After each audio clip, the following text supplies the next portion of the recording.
তুমি গুলশান এলাকায় যাইয়া ৬,০০০ টাকা যে ফেসবুক এলাকা থেকে নিছ মিথ্যা কথা বইলা, এটা কেন মদ খাইছো? স্যার আমি ভোটে মরে গেছে যে আমি খাইছি। তুমি আবার মিথ্যা কথা বলতেছ। তুমি কেন মিথ্যা কথা কও? তুমি তোমার মাইয়ার বিয়ার কথা কান্দে কেটে বেড়া হতে টাকা আনছো না? কাকাই দিকে না এই মামা গাডাইয়া কেন মদ খাইছো তুমি? খাইছি আমি লোকে আর আচ্ছা তুই যাবি বেটা বাইতে তোর মাইয়ার বিয়া, তুই মিথ্যা কথা করতে এই ব্যবসা কেন করস? তুই তো বাংলাদেশে সারা বাংলাদেশ ঘুরে ঘুরে এই ব্যবসা করতে কাম করস না?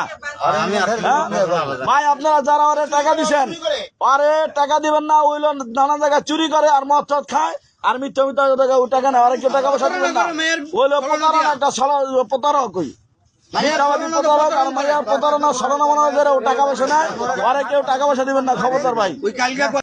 তুমি গুলশান এলাকায় যাইয়া ৬,০০০ টাকা যে ফেসবুক এলাকা থেকে নিছ মিথ্যা কথা বইলা, এটা কেন মদ খাইছো? স্যার আমি ভোটে